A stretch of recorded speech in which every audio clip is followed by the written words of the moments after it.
Rafale जो दुनिया का most powerful multi role fighter aircraft में से एक है, जो हमारी भारत देश आज की डेट में यूज़ भी कर रहा है। तो चलिए दोस्तों जानते हैं रफाल के बारे में कुछ इंटरेस्टिंग इंफॉर्मेशन। दोस्तों ये फ्रांस का एक एडवांस मल्टी रोल एयरक्राफ्ट है जिसका फुल फॉर्म है दसॉल्ट रफाल, जिसे हमारी भारत ने अपने दुश्मन देशों की जैसे चाइना और पाकिस्तान स्पेशली इन दोनों देशों से टक्कर लेने के लिए खरीदा।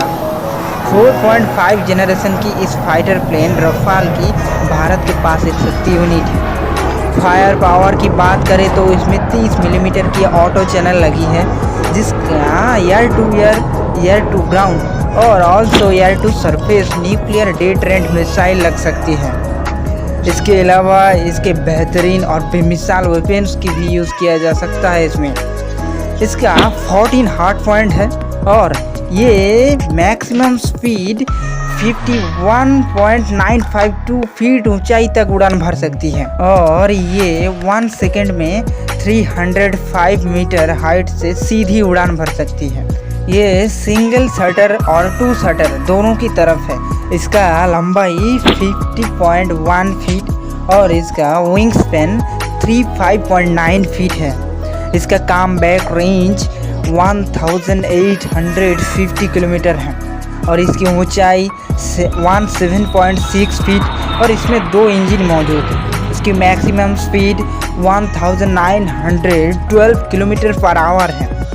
वही इसका ऑपरेशनल रेंज देखा जाए तो 3700 किलोमीटर तक उड़ान भर सकता है।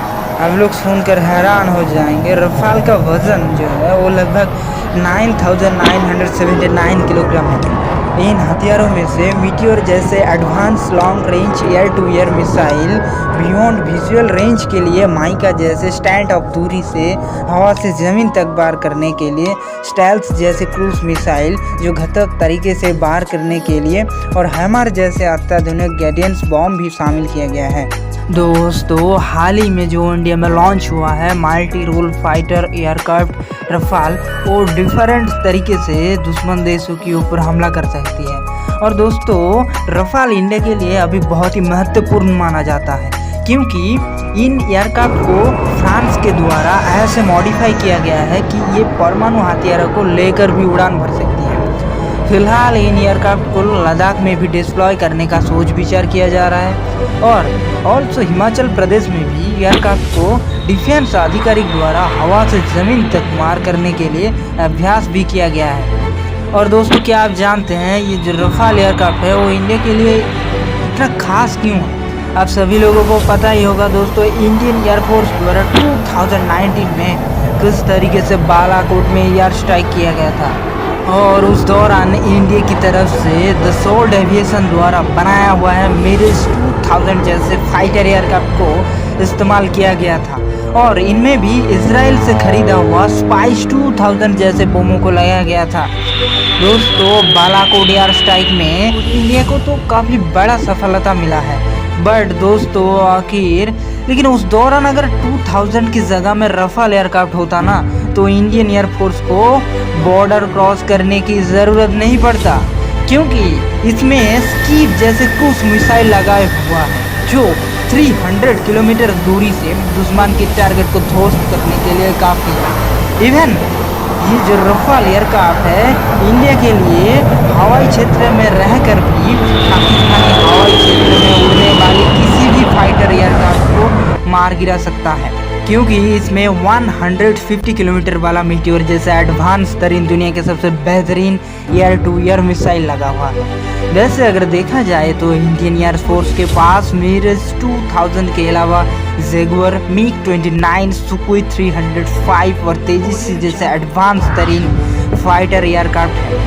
इंडियन एयरफोर्स का जैगुआर एकमात्र ऐसा एयरक्राफ्ट है जो परमाणु हथियारों को लेकर भी उड़ान भर सकता है। तो अब जब जैगुआर का रिटायरमेंट का टाइम आ गया है तो उस जगह को पूरा करने के लिए रफाल इंडियन एयरफोर्स के लिए काफ़ी ज़्यादा महत्वपूर्ण भूमिका रखता है। दोस्तों 1986 में रफाल एयरक्राफ्ट को दुनिया के सामने लाया गया था जबकि 1991 में इसका और एक एडवांस तरीन एविएशन दसोल्ट द्वारा दुनिया के सामने लाया गया था। इन एयरक्राफ्ट को फ्रेंच फोर्सेस में 2001 में शामिल किया गया था, जबकि फ्रांस के गवर्नमेंट द्वारा इन एयरक्राफ्ट को नोबल वर्जन बनाने के लिए दसोल्ट एविएशन को बताया गया था। फिलहाल इन एयरक्राफ्टों को फ्रांस के नेवी और एयरफोर्स के अलावा इजिप्ट और कतर जैसे डेवलप्ड देशों में भी इस्तेमाल किया गया था धड़ाकेदार तरीके से। फ्रांस के बाहर भारत तीसरा एक ऐसा देश है जो इजिप्ट और कतर के बाद रफाल जैसे एडवांस और मल्टी रोल फाइटर एयरक्राफ्ट को यूज़ कर रहा है। ये इंडिया के लिए बहुत ही एक प्राउड की बात है यार। दोस्तों, अगर बारीकी से देखा जाए तो भारत स्पेशली फॉर चाइना के लिए ये रफाल खरीदा है, क्योंकि अगर देखा जाए तो पाकिस्तान से चाइना बहुत ही डेवलप कंट्री है और उसके पास बेहतरीन से बेहतरीन अस्त्र मौजूद है। तो इसलिए, क्योंकि दोस्तों आप लोग चाइना कंट्री का स्ट्रैटेजी तो जानते ही होंगे, वो लोगों का जो आदमी है वो साला लोग बोलता कुछ और करता कुछ और है। तो इसलिए स्पेशली उन सभी अस्त्र से टक्कर लेने के लिए भारत को अभी से अंजाम करना पड़ रहा है बहुत ही तरीके से अस्त्र की। और आज की डेट में भारत भी एक ऐसा मिसाइल तैयार कर रहा है जो दुनिया भर की देश देख के चौंक जा रहा है। मतलब बहुत ही एडवांस, आप लोगों को पता होगा अग्नि 6 जो अभी तैयार हो गया है, बस लॉन्च होने ही वाला है। उसका रेंज सुन के मतलब वो और एक वीडियो में बताऊंगा, बट देश अभी ग्रोथ कर रहा है, देखे तो बहुत ही फास्ट ग्रोथ कर रहा है। दोस्तों, अगर ध्यान से देखा जाए तो पूरा हमारी देश से लेकर पूरा वर्ल्ड आज की डेट में एकदम टेक्नोलॉजी के ऊपर बेस है।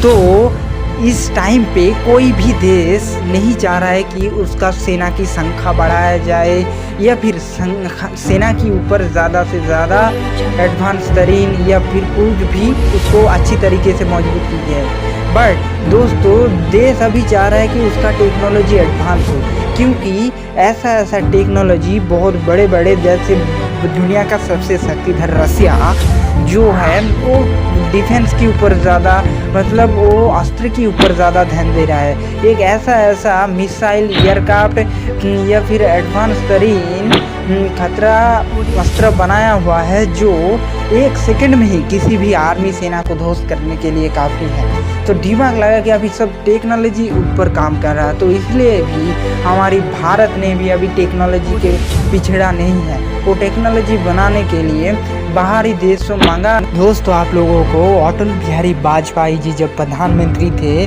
तो उस समय में उन्होंने बोला था, कुछ देश बोला था कि भारत के पास साइंस की ताकत नहीं है। तो अटल बिहारी वाजपेयी जी ने जो कहा था, ध्यान से सुनिएगा, बोला कि अब मैदान पे उतर जाना, फिर पता चल जाएगा इंडिया के पास साइंस की ताकत है कि नहीं। तो इट वीडियो थोड़ा सा भी इंफॉर्मेशन मिले तो लाइक करके सब्सक्राइब करना।